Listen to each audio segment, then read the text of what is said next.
Good afternoon and welcome back to Stories with Don. Reading The Lion, the Witch, and the Wardrobe from the Chronicles of Narnia by C.S. Lewis. Today we are on chapter 4, which is entitled Turkish Delight. "But what are you?" said the queen again. "Are you a great overgrown dwarf that has cut off its beard?" "No, your majesty," said Edmund. "I never had a beard. I'm a boy." "A boy?" said she. "Do you mean that you are a son of Adam?" Edmund stood still, saying nothing. He was too confused by this time to understand what the question meant.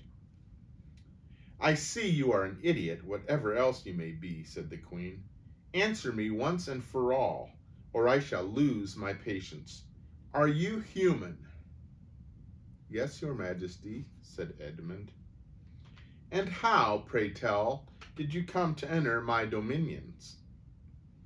"Please, your majesty, I came in through a wardrobe."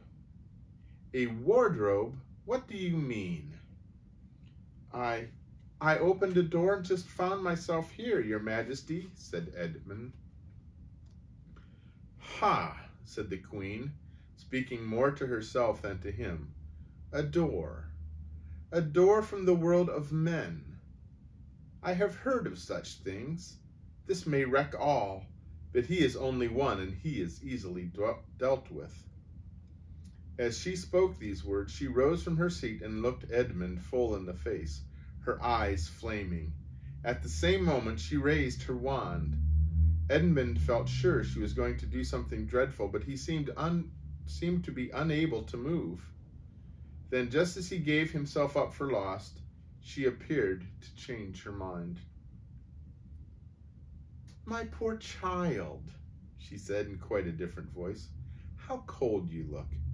Come and sit with me here on the sledge, and I will put my mantle around you and we will talk." Edmund did not like this arrangement at all, but he dared not disobey. He stepped onto the sledge and sat at her feet, and she put a fold of her fur mantle round him and tucked it well in. "Perhaps something hot to drink?" said the queen. "Should you like that?" "Yes, please, your majesty," said Edmund, whose teeth were chattering. The queen took from somewhere among her wrappings a very small bottle, which looked as if it were made of copper. Then, holding out her arm, she let one drop fall from it into the snow beside the sledge. Edmund saw the drop for a second in midair, shining like a diamond. But the moment it touched the snow, there was a hissing sound, and there stood a jeweled cup full of something that steamed. The dwarf immediately took this and handed it to Edmund with a bow and a smile. Not a very nice smile. Edmund felt much better as he began to sip the hot drink. It was something he had never tasted before, very sweet and foamy and creamy, and it warmed him right down to his toes. "It is dull, son of Adam, to drink without eating," said the queen presently. "What would you like best to eat?" "Turkish delight, please, your majesty," said Edmund. The queen let another drop fall from her bottle onto the snow, and instantly there appeared in a round box, tied with green silk ribbon, which, when opened, turned out to contain several pounds of the best Turkish delight. Each piece was sweet and light to the very center, and Edmund had never tasted anything more delicious. He was quite warm now and very comfortable. Here's a picture of the dwarf.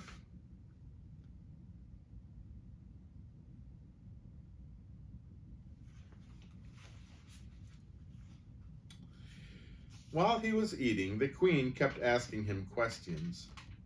At first, Edmund tried to remember that it was rude to speak with one's mouth full, but soon he forgot about this and thought only of trying to shovel down as much Turkish delight as he could. And the more he ate, the more he wanted to eat, and he never asked himself why the queen should be so inquisitive.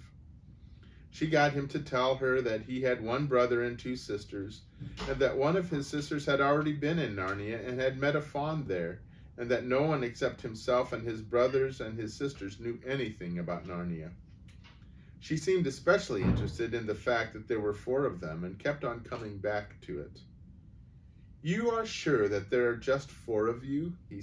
she asked.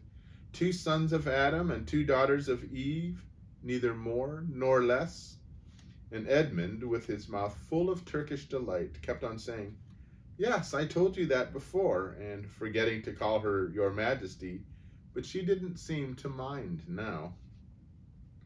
At last the Turkish delight was all finished, and Edmund was looking very hard at the empty box and wishing she would ask him whether he would like some more.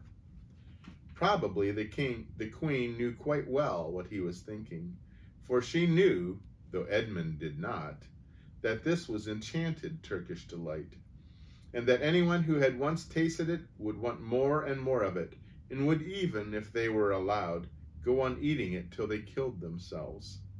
But she did not offer him any more. Instead, she said to him, "Son of Adam, I should so much like to see your brother and your 2 sisters. Will you bring them to see me?" "I'll try," said Edmund, still looking at the empty box. "Because if you did come again, bringing them with you, of course, I'd be able to give you some more Turkish delight.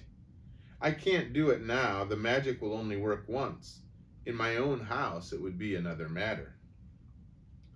"Why can't we go to your house now?" said Edmund. When he had first got into the sledge, he had been afraid she might drive away with him to some unknown place from which he would not be able to get back, but he had forgotten about that fear now. "It is a lovely place, my house," said the queen. "I'm sure you would like it. There are whole rooms full of Turkish delight, and what's more, I have no children of my own. I want a nice boy whom I could bring up as a prince, and who would be king of Narnia when I am gone. While he was prince, he could wear a gold crown and eat Turkish delight all day long. And you are much the cleverest and handsomest young man I've ever met. I think I would like to make you the prince some day when you bring the others to visit me." "Why not now?" said Edmund. His face had become very red, and his mouth and fingers were sticky. He did not look either clever or handsome, whatever the queen might say. "Oh, but if I took you there now," said she, "I shouldn't see your brothers and your sisters. I very much want to know your charming relations. You are to be the prince, and later on the king. That is understood. But you must have courtiers and nobles. I will make your brother a duke and your sisters duchesses." "There's nothing special about them," said Edmund, "and anyway I could always bring them some other time." "Ah, but once you were in my house," said the queen, "you might forget all about them. You would be enjoying yourself so much that you wouldn't want the bother of going back to fetch them. No, you must go back to your own country now and come to me another day with them. You understand, it is no good coming without them." "But I don't even know the way back to my own country," pleaded Edmund. "That's easy," answered the queen. "Do you see that lamp?" She pointed with her wand, and Edmund turned and saw the same lamppost under which Lucy had met the fawn. "Straight on beyond that is the way to the world of men. And now look the other way," here she pointed in the opposite direction, "and tell me if you can see 2 little hills rising above the trees." "I think I can," said Edmund. "Well, my house is between those 2 hills.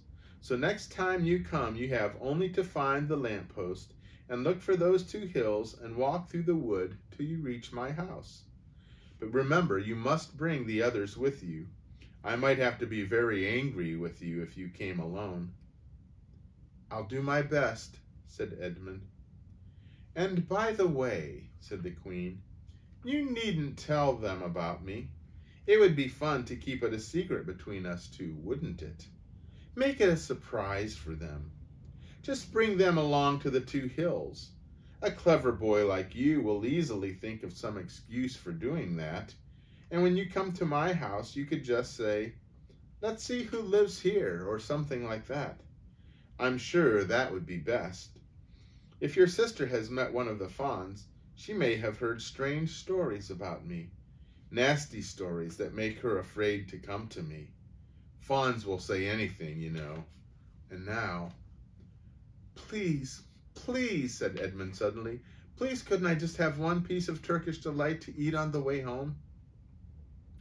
"No, no," said the Queen with a laugh. "You must wait till next time." While she spoke, she signaled to the dwarf to drive on. But as the sledge swept away out of sight, the Queen waved to Edmund, calling out, "Next time, next time. Don't forget, come soon." Edmund was still staring after the sledge when he heard someone calling his own name. And looking round, he saw Lucy coming toward him from another part of the wood. "Oh, Edmund," she cried, "so you've got in too. Isn't it wonderful? And now—" "All right," said Edmund. "I see you were right, and it is a magic wardrobe after all. I'll say I'm sorry if you like, but where on earth have you been all this time? I've been looking everywhere." "If I'd known had got in, I'd have waited for you," said Lucy, who was too happy and excited to notice how snappishly Edmund spoke, or how flushed and strange his face was. "I've been having lunch with dear Mr. Tumnus the fawn, and he's very well, and the White Witch has done nothing to him for letting me go, so he thinks she can't have found out, and perhaps everything is going to be all right after all." "The White Witch," said Edmund. "Who's she?"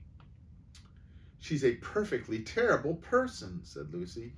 "She calls herself the Queen of Narnia, though she has no right to be queen at all. And all the fauns and dryads and naiads and dwarfs and animals, at least all the good ones, simply hate her. And she can turn people into stone and do all kinds of horrible things. She has made a magic so that it is always winter in Narnia. Always winter, but it never gets to be Christmas. And she drives about on a sledge drawn by a reindeer, with her wand in her hand and a crown on her head." Edmund was already feeling uncomfortable from having eaten too many sweets, and when he heard that the lady he had made friends with was a dangerous witch, he felt even more uncomfortable. But he still wanted to taste the Turkish delight again more than he wanted anything else.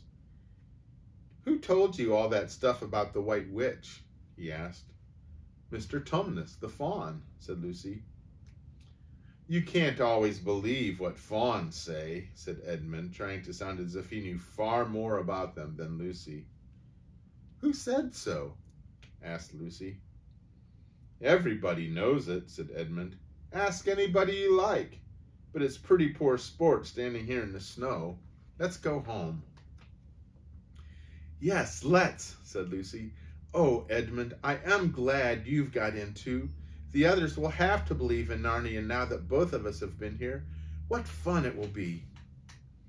But Edmund secretly thought that it would not be good fun for him as for her. He would have to admit that Lucy had been right before all the others, and he felt sure the others would be all on the side of the fawns and the animals, but he was already more than half on the side of the witch. He did not know what he would say or how he would keep his secret once they were all talking about Narnia. By this time they had walked a good way. Then suddenly they felt coats around them instead of branches, and next moment they were both standing outside the wardrobe in the empty room. "I say," said Lucy, "you do look awful, Edmund. Don't you feel well?" "I'm all right," said Edmund, but this was not true. He was feeling very sick. "Well, come on then," said Lucy. "Let's find the others. What a lot we shall have to tell them, and what wonderful adventures we shall have now that we're all in it together." And that's the end of that chapter. I hope you have a good rest of the day and have a super weekend. I hope that you can get out a little bit, that the weather will cooperate and you can get outside and then get some fresh air. May you stay well, and may God bless you. Goodbye.